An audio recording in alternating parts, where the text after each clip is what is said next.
También que quiero decirles, voy a hacer referencias con mucho a los museos de la Universidad Nacional Autónoma de México, aunque hemos trabajado mucho en este tema y tenemos más de 120 museos registrados, museos universitarios. Otro punto también que quiero aclarar es que nosotros hablamos sobre museos universitarios, pero en sí nosotros incluimos a los museos de instituciones de educación superior, independientemente que en su nombre de origen no se incluya la palabra universitario. Eso quiere decir que está incluido el Instituto Politécnico Nacional o el ITAM u otras instituciones de educación superior que tienen licenciaturas, maestrías y doctorados, pero que en el nombre original no tienen la palabra universitario. En este sentido, bueno, la plática la tengo dividida en tres partes, que realidades y retos, pero también vienen siendo los círculos viciosos y los círculos virtuosos de nuestros museos universitarios. ¿Qué es lo que ha pasado cuando nosotros hablamos de museos universitarios? Definitivamente tenemos que irnos a los orígenes del coleccionismo. Sabemos que se hizo por el gusto, el placer, por mostrar la riqueza o el poder, pero simple y sencillamente, si nosotros no mostramos, no enseñamos nuestras colecciones, quedan como colecciones privadas. Entonces, dentro de las primeras intereses de estos pequeñas colecciones y museos era su intencionalidad educativa. Esa intencionalidad educativa se ha mantenido hasta nuestros días, pero hay que reconocer que los museos universitarios empezaron a partir de algunas piezas que a través de la investigación esas piezas se seleccionaron y se volvieron colecciones, y esas colecciones con el tiempo tuvieron una función divulgativa para lo cual se musealizaron. Aquí hay una cosa muy importante que debemos tomar en cuenta para entender no nada más los museos universitarios, sino todos los museos y los museos escolares también.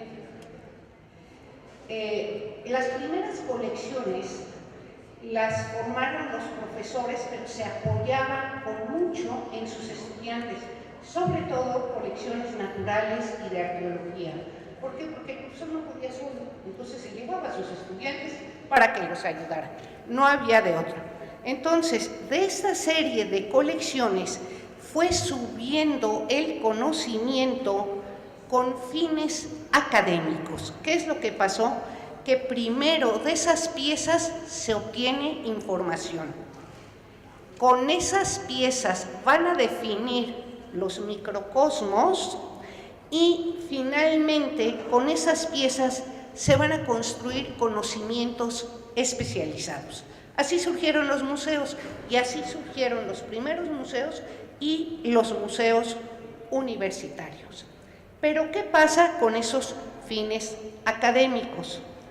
Con el tiempo, esos fines académicos tienen que pasar por procesos de divulgación.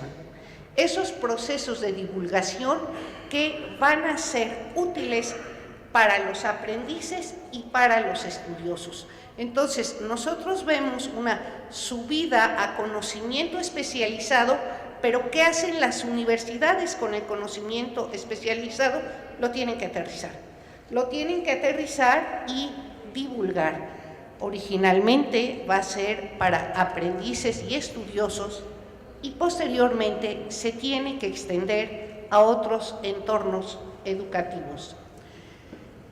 Dentro de este proceso que ha sido muy largo, recordemos, si nos vamos a la griega clásica, eran centros de estudios superiores.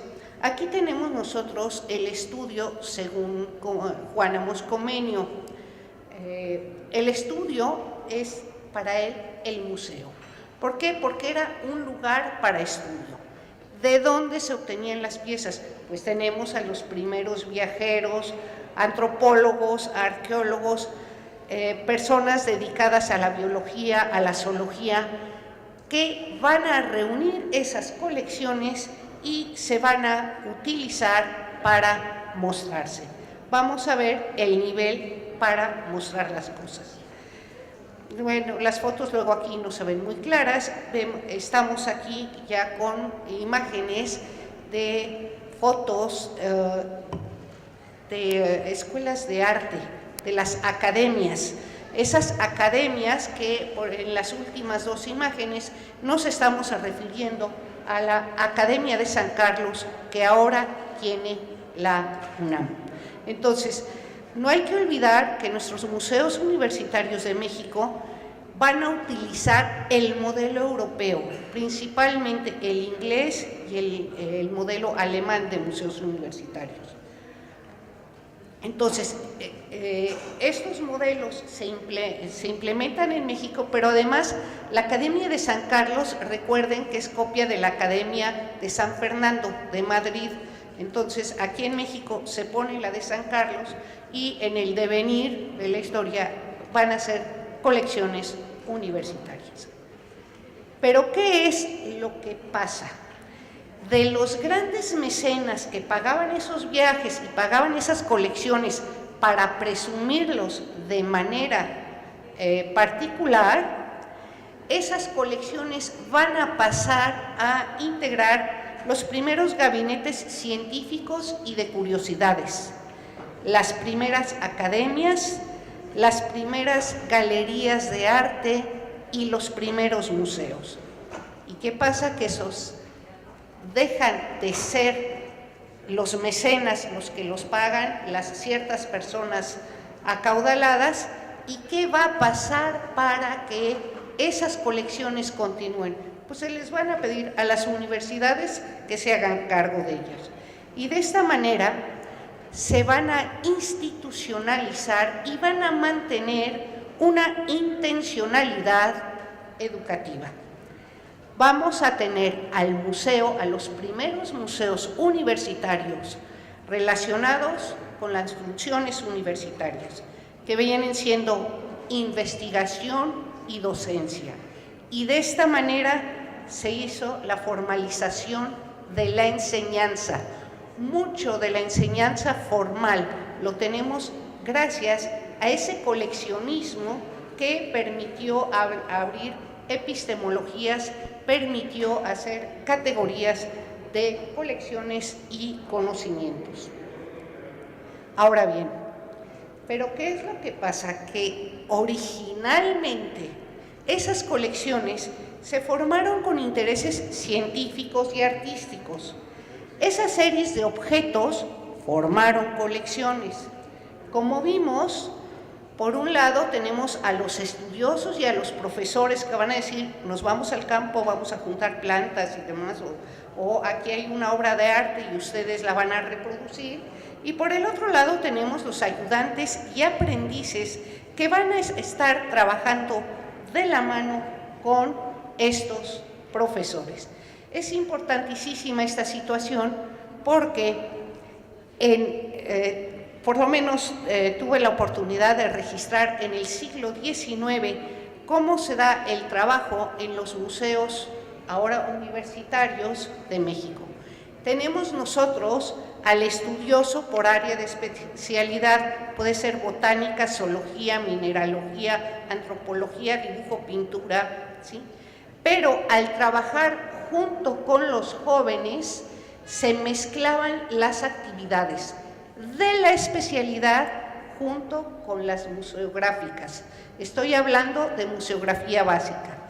Eran los chicos los que reunían, preservaban, ayudaban a investigar, clasificaban, preparaban, ponían las piezas detrás de la vitrina y además se daban el lujo de dar las visitas guiadas. Los profesores no tenían tanto tiempo para hacer tanta cosa. Esa comunión de actividades que fue muy significativa a finales del siglo XIX en México, hice algo. Se perdió la imagen.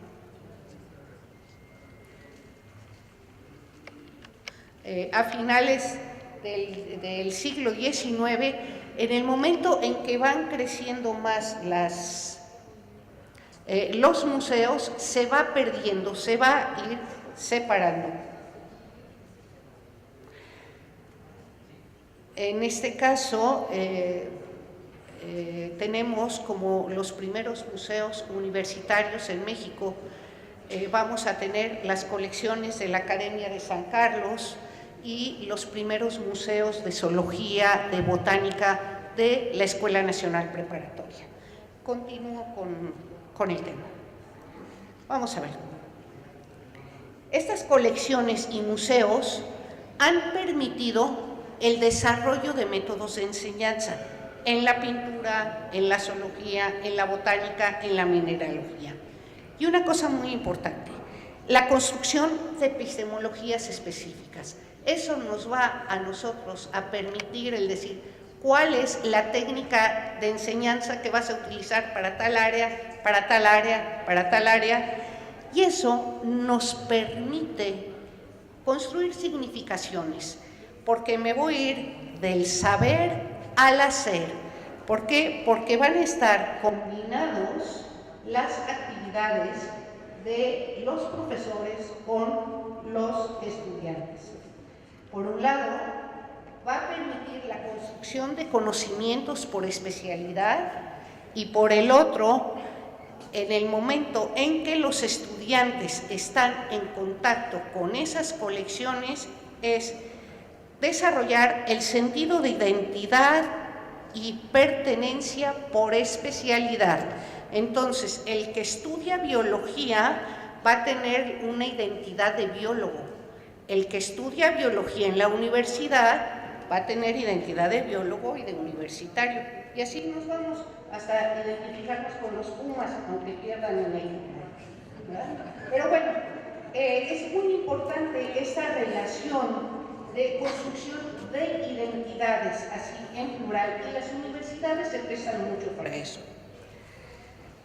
¿Qué pasa con el contacto con los objetos y qué pasa con el sentido patrimonial que le estamos dando a esos objetos? Como les comentaba, nosotros seguimos el esquema del primer museo universitario abierto al público, ¿sí? Que es el Ashmolean Museum de la Universidad de Oxford. Por un lado, es el primer museo abierto al público y por el otro lado, es el primero que tiene su reglamento y que dice así se va a jugar en estos museos. ¿Qué es lo que pasa con estas colecciones? ¿Por qué pasaron a museos universitarios? O sea, ¿por qué de las escuelas catedralicias o de las colecciones particulares pasan a escuelas catedralicias, pasan a universidades? Voy a adelantar esta diapositiva porque si no, no va a salir. Uno. Por un lado, en el momento en que se coleccionan objetos de cualquier tipo, podemos nosotros ver que va junto con el movimiento de reforma religiosa de Martín Lutero. ¿Por qué? Porque el coleccionar cosas que no sean religiosas deja de ser pecado. Entonces nosotros vamos a ver que las múltiples colecciones van a surgir después de este movimiento religioso. Se desacralizan los objetos. Por otro lado, al hacer investigación del valor cultural del objeto, del valor de culto, esos van a tener un valor práctico de investigación y para qué me sirven. Otro aspecto muy importante es de que al investigar los objetos los voy a poder manipular. Yo quiero saber, en los templos en el siglo XVII, quién podía acercarse tanto a las vírgenes y a los santos, ¿sí? Aquí la investigación permite la manipulación. Y otra cosa muy importante, ¿Perdón, qué pasó? Chico. Los objetos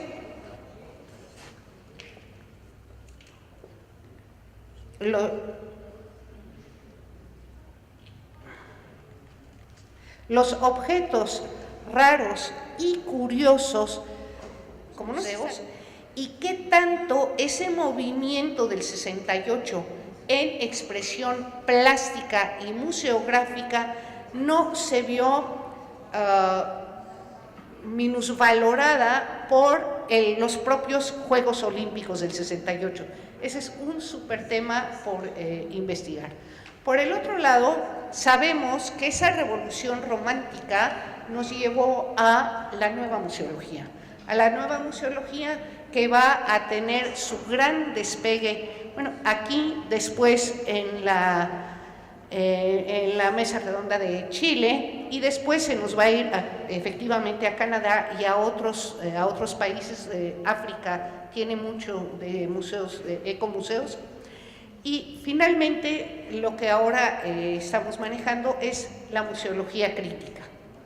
Al rato voy hacia ese tema. Vamos a ver, pero los museos universitarios también se relacionan con políticas nacionales e internacionales sobre el patrimonio cultural y natural. No son independientes, tienen que ver cómo conjugan sus situaciones con las situaciones nacionales e internacionales. Y además deberán definir o extender políticas universitarias sobre el patrimonio cultural y natural universitario. Ahora bien, museos universitarios, ¿para qué? ¿Para qué queremos los museos universitarios y para quiénes?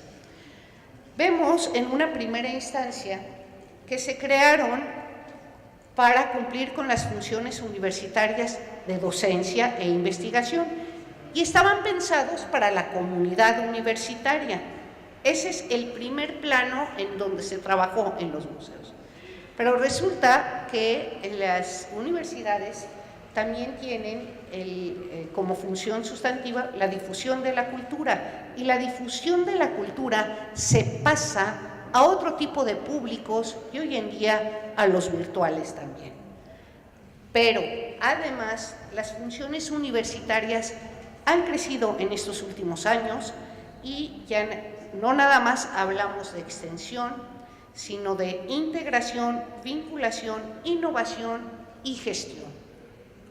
Ahí, ¿qué hacen los museos universitarios? O sea, ¿qué tanta capacidad tienen los museos universitarios para así reflejar o apoyar las actividades universitarias?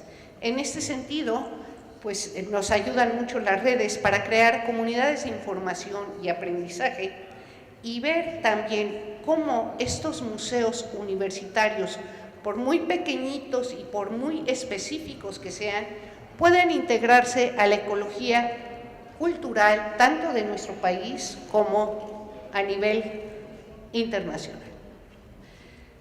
En México nos falta actualizar una definición, un concepto de museo. Por consiguiente, seguimos utilizando la definición de referencia que nos da el ICOM. Pero, además de que el museo adquiere, conserva, investiga, comunica y expone el patrimonio material e inmaterial y su medio ambiente con fines de educación, estudio y recreo. Aquí tenemos que agregar que el museo universitario depende o está asociado a universidades o instituciones de educación superior y se ocupan de proteger el patrimonio a su cargo.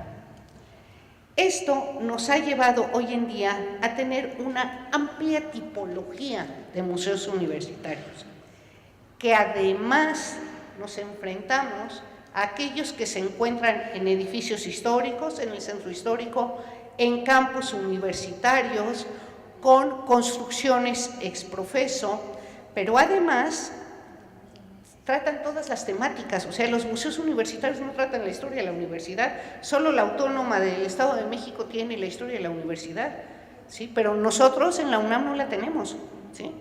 Entonces tratan todas las temáticas, tienen todas las formas de exhibición, de lo más tradicional a lo más moderno, ¿sí? Están dirigidos por distintos especialistas y siguen siendo garantes en contenidos de preservación y exhibición. Pero eso de que están dirigidos por especialistas diferentes tiene sus pros y sus contras, porque si yo tengo a un físico nuclear que no quiere salir de su manera de pensar, ¿cómo le hago para que divulgue y cómo le hago para que musealice? Entonces es ahí en donde otra vez tenemos que recurrir a unas prácticas que se dieron hace 150 años para poder divulgar bien las cosas. Estamos trabajando en la UNAM y a nivel nacional sobre los museos universitarios y las instituciones de educación superior. Puede ser que el museo universitario, que la titularidad del mismo pertenezca a la universidad, o que se ajuste a una normativa propia de la universidad, o que se ajuste a una forma jurídica de la universidad. Se tiene que ajustar a la normativa del patrimonio cultural, tiene que jugar como juegan los museos y además, por si fuera poco, tiene que ajustarse a las actividades museísticas de cada museo. O sea, si en los museos se dan visitas guiadas, pues en un museo se tiene que dar visita guiada. Si hay cédulas de tal tipo, tiene que estar al día el museo universitario. Pero no es tan sencillo el asunto. Sabemos que están dedicados a la docencia, investigación y difusión de la cultura, más las últimas funciones agregadas. Sabemos que se debe a la comunidad universitaria como al público en general y al público virtual. Sabemos que debe crear comunidades de información y comunidades de aprendizaje.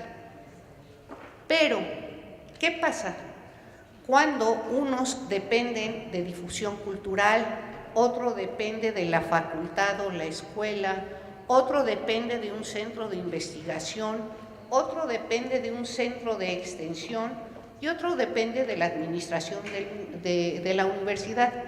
Pues lo que vemos ahí es de que es una red tremenda, porque no es nada más universidad-museo, sino que es universidad y por aquí pasa por difusión cultural, por aquí pasa por extensión, por allá hay.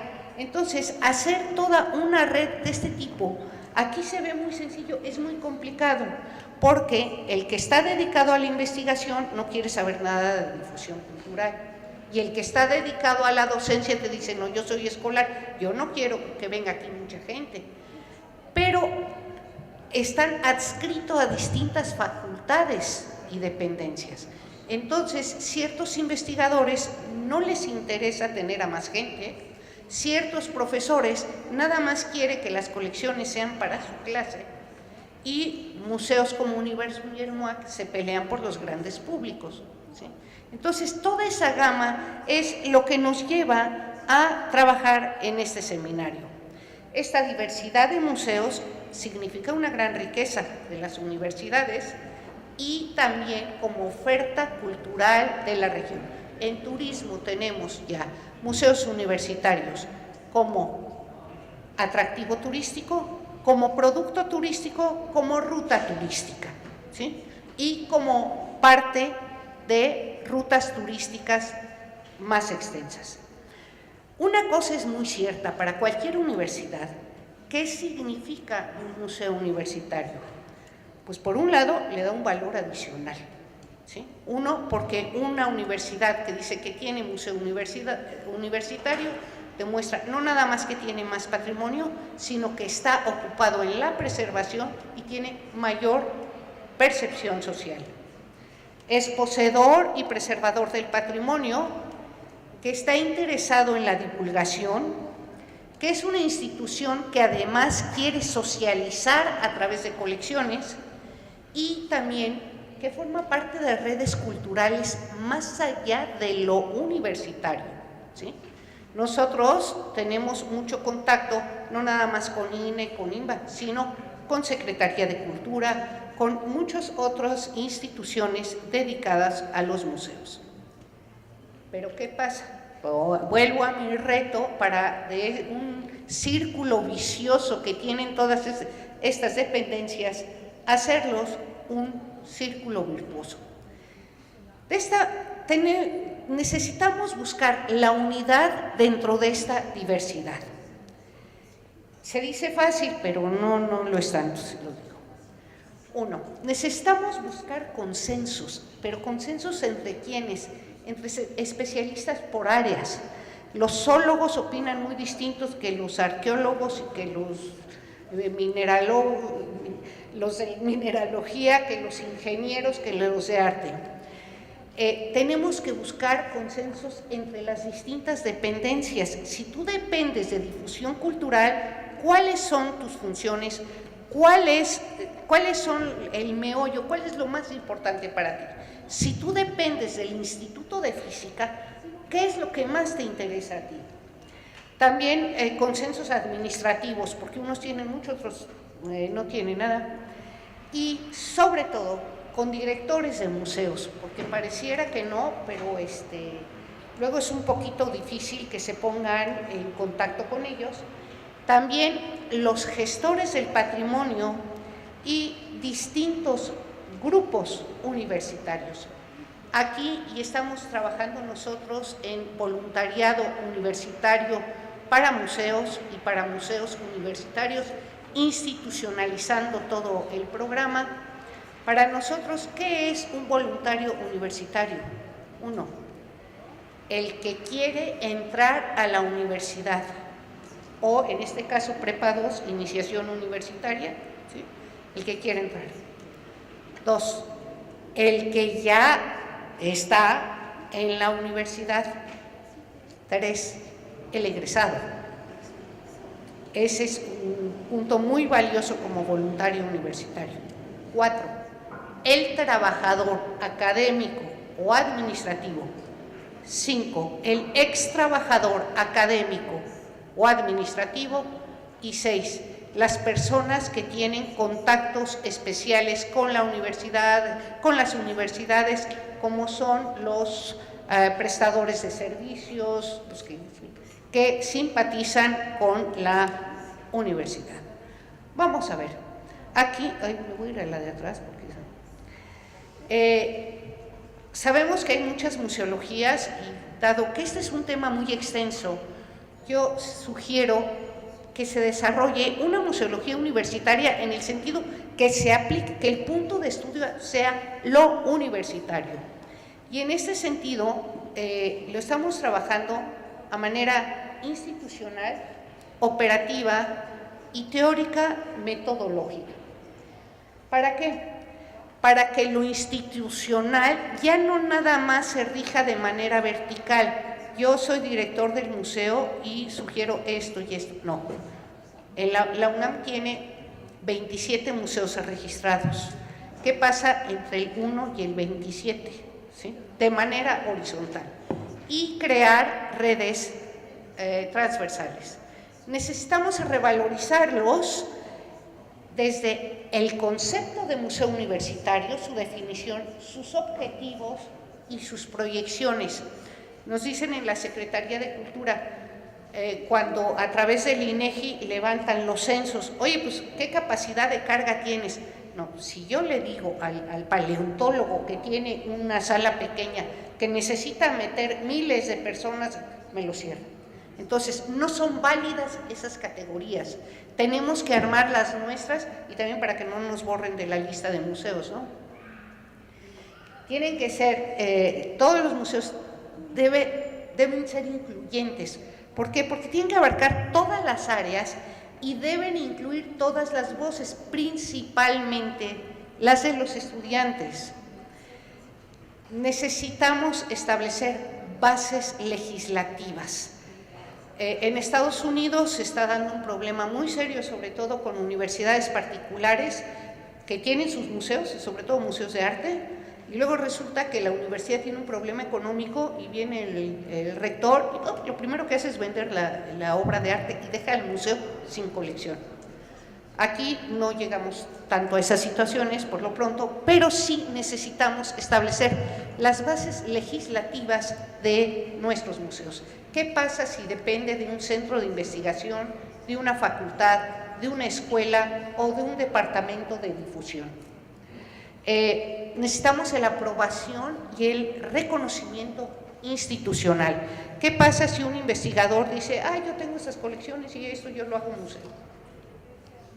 ¿Y qué dice el director? ¿Qué dice la dependencia? ¿Qué dice la universidad? Necesitamos una imagen propia y en eso queremos trabajar. Dentro de esta ecología cultural y gran variedad y diversidad de museos universitarios, ¿cómo le hacemos para que una persona que va al centro histórico sepa que ese museo es un museo universitario? Los ubican dentro del campus, pero hemos hecho estudios de público en donde dicen, universitario, sí, pues el Museo Nacional de Antropología, pues está en Chapultepec.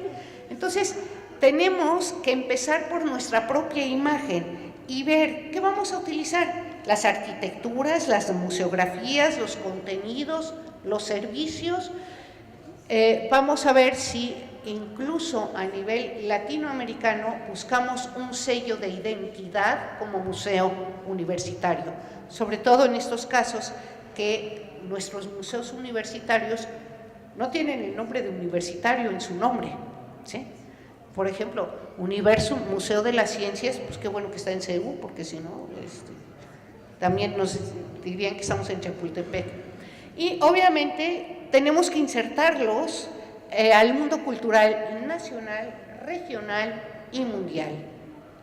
Ahora bien, desde el punto de vista operativo, necesitamos capitalizar la creatividad universitaria. Tenemos ahí una gran riqueza. Por eso es necesario vincular actividades académicas con colecciones y museos. Se hablaba hace rato de identidad. Eso ayuda muchísimo para fomentar la identidad. Crear los foros y espacios de encuentros, pero no nada más directores de museos universitarios, sino con toda la comunidad, los sectores de la comunidad universitaria. Inculcar el sentido patrimonial de los bienes culturales y naturales universitarios. Muchos estudiantes, al terminar la carrera, cuando llegan a servicios sociales, de haber sabido que la universidad tenía todo este patrimonio y podíamos ayudar en arreglar las plantas, en ayudar con las mariposas, los peces. Eso es muy importante, que desde un principio los universitarios sepan qué es lo que tienen y no nada más los grandes murales o el equipo de fútbol. Dar un sentido de actualidad. ¿Cómo le hacemos para que los museos universitarios tengan un sentido de actualidad si no incluimos a los estudiantes? ¿Cómo hay que dar oportunidad de manipular, cuidar y preservar esas colecciones y esos museos? Y una cosa muy importante de lo que se hablaba aquí antes, ¿cómo le hacemos para que el físico, el biólogo, el artista hable de museología? Sepa lo que es una museografía y sepa lo que es un discurso museográfico, ¿sí? Nos cuesta mucho trabajo, estamos empezando, de hecho, hemos formado un glosario básico para todos los integrantes para que nos podamos entender. Y en un tercer nivel, el teórico metodológico, necesitamos revisitar las colecciones como una colección como forma de conocer en el tiempo. Tenemos una asociación hermana en Europa, Universeum, que pues ya son países que han trabajado muchísimo con sus colecciones, están muy ordenadas, muy clasificadas, todo lo tienen así muy pulcro, muy limpio, sobre todo las colecciones alemanas, y entonces ahora lo que están haciendo es, más que dejar las colecciones atrás de las vitrinas, es revisitarlas para recuperar la historia de los usos de ese objeto, pero los usos académicos de esos objetos. Y eso significa reconstruir las epistemologías de cada especialidad, reconstruir la historia de la universidad y la historia de la cultura. En eso estamos trabajando. A nosotros nos falta un poquito todavía. Otro punto muy importante que tenemos que ver es olvidarnos de la diferencia de que tú eres cultural y esto es natural. No sé, en grupos de patrimonio estamos hablando del concepto biocultural. El jueves tuve la oportunidad de estar en una reunión y decir, bueno, ¿qué pasa con la UNAM cuando los grandes desarrolladores urbanísticos ahorita están poniendo unos edificios tremendos alrededor de la UNAM y están cambiando el paisaje cultural de la UNAM? ¿Sí? El paisaje cultural. O sea, si la UNAM, porque hizo un edificio de 2 pisos más alto, tuvo unos problemas tremendos, ahora imagínense estos desarrolladores que dicen, es que yo construyo sobre la calle Miguel Ángel de Quevedo y tengo permiso de construir. Sí, chico, pero estás construyendo 70 pisos. Y el hecho que no estés dentro del campus universitario, mientras tú te subas más, nos estás afectando el paisaje cultural de la UNAM. Son aspectos en los que tenemos que trabajar muy, muy seriamente y por eso requerimos de otras instituciones dedicadas a los museos en México. Necesitamos una alfabetización museográfica. Los muchachos, si los muchachos van a un concierto y escuchan el Huapango del Moncayo, ¡bravo!, y se vuelcan. Y dentro de medio año van y escuchan el Huapango de Moncayo, ¡bravo!, y se vuelcan. Así cada vez es muy emotivo. Dile a un muchacho que regrese otra vez a una exposición, dice, ay no, yo ya fui al museo, ¿ya para qué regreso? Entonces tenemos que empezar desde un sentido patrimonial y una alfabetización museográfica. Tenemos que buscar nuevos públicos, hacer de nuestros museos y de nuestros universitarios nuevos públicos, ¿sí? Así como hay público para el fútbol, una cosa así. Otra cosa muy importante, la universidad ha desarrollado pedagogía universitaria, pero es una pedagogía universitaria que no se entrelaza con las nuevas pedagogías ni con las pedagogías que se relacionan con los museos. Y en ese sentido, y ya para terminar, aquí nosotros trabajamos bajo la museología crítica.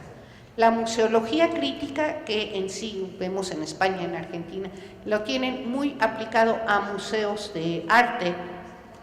Nosotros lo extendemos a las universidades. ¿Por qué? Porque esa capacidad reflexiva, crítica, propositiva, los dan los universitarios.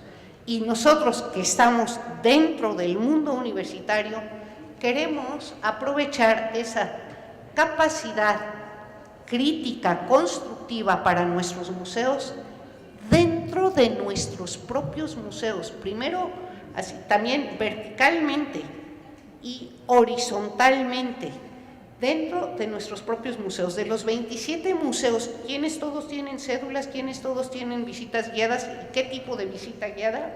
¿Sí? Luego, aprovechar esa riqueza de saberes para que esto se extienda intra-UNAM, dentro de la UNAM. Tenemos UNAM Canadá, tenemos UNAM París, tenemos UNAM Estados Unidos, tenemos León, ahora se va a abrir Mérida. ¿Qué pasa? Todos somos UNAM, en este caso, y todos somos México, y estamos en el grupo de museos universitarios de México. Y todos estos trabajos que van desde colecciones, legislación, promoción, ayudarnos entre nosotros mismos para que todos seamos beneficiados y nos extendamos a los museos de México y regional también. Bueno, dicen que me faltan 5 minutos, por favor, les voy a hacer un favor. Nos vamos a ahorrar 3. Son temas que nosotros estamos investigando, estamos abriendo este grupo de investigación. Tenemos mucho impulso y apoyo por parte de la UNAM para este seminario universitario de museos y espacios museográficos, eso es muy importante. ¿Qué es un espacio museográfico? Pues todo lo que venga. El memorial del 68 de Tlatelolco, ¿sí? Pues ahora ya no quiere ser memorial. Yo creo que una clínica de la memoria sería muy sano, porque lo van a reabrir como centro de interpretación ahora que son 50 años del movimiento del 68. Entonces, vienen nuevas interpretaciones y nuevas propuestas. Y yo espero que ustedes nos apoyen también con sus nuevas ideas. Gracias.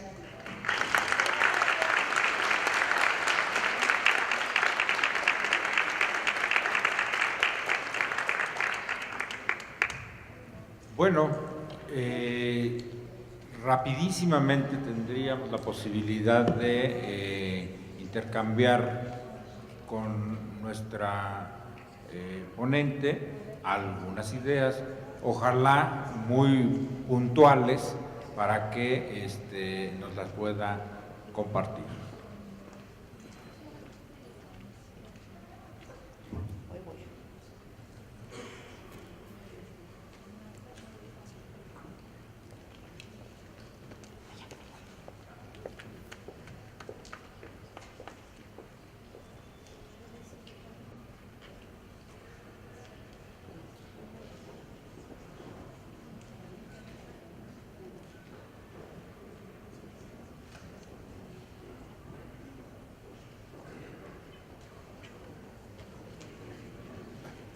Alguien quiere trabajo, ¿dónde se puede encontrar espacios para el desarrollo laboral o colaborar? Pero bueno, eso por supuesto tendría que verse en una situación más en corto.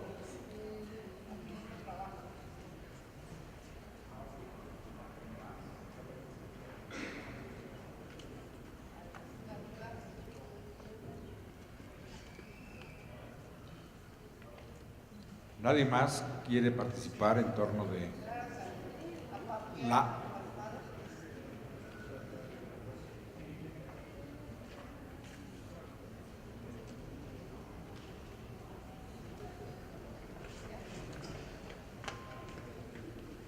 Ahora sí ya. No es tan fácil esto, estamos empezando con muchos bríos. Una de las primeras acciones que vamos a hacer tiene que ver con juntar todos los estudios museológicos que se hacen en la UNAM. Tenemos de tantas carreras, especializaciones, por ejemplo, arquitectura tiene su diplomado también con opción a titulación, la Facultad de Artes y Diseño tiene su diplomado, se están creando especialidades, FES Aragón tiene materias sobre museología.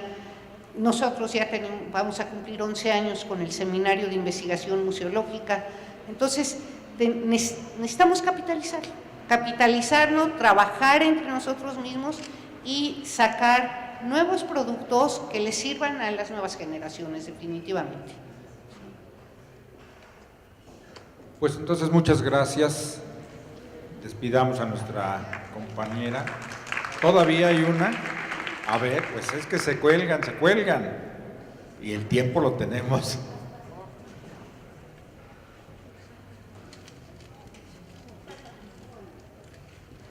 Erandi, ahorita vas.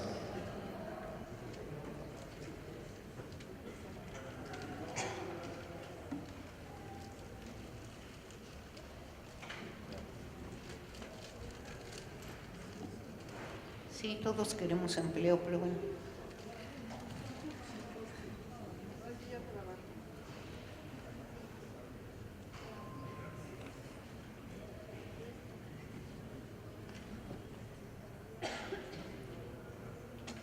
¿Cómo los museos universitarios cumplen su responsabilidad social con las comunidades locales?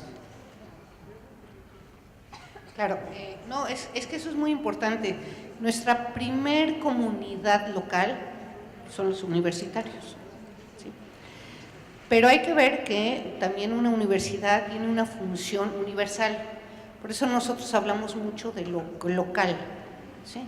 Es lo internacional, lo global con lo local, y tenemos que estar entre los dos territorios. Ahora, depende también de la ubicación geográfica, ubicación física del museo. Una cosa es el Museo Universitario del Chopo, ¿sí?, en una colonia donde tienen mucho juego de movilidad social, de intercambio, de grupos sociales desfavorecidos. Es muy distinto a un MUAC o Universum que se encuentra en el campus universitario. La Casa del Lago, que está en Chapultepec y que tiene excelentes juegos de dominó y tienen sus centros de lectura y demás, es otro tipo de público. Entonces, el compromiso de los museos sí está con el entorno, definitivamente. Eso queda muy bien por ejemplo, el Centro Cultural Universitario Tlatelolco, que jala a toda la gente, a mucha gente de la zona norte de la Ciudad de México con el Chopo, pero cada museo tiene que ir también desarrollando sus propias estrategias y buscar entre todos una estrategia común.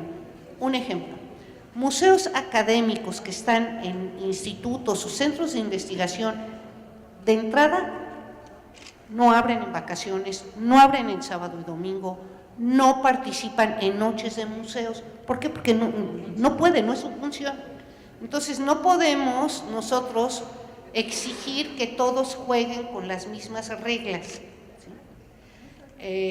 Hay museos en el centro histórico que tienen excelentes actividades de noches de museos, ¿sí?, y se integran, jalan mucho a la comunidad del lugar. Entonces, sí hay compromisos, pero no se puede generalizar. Una generalización sería nada más la comunidad universitaria.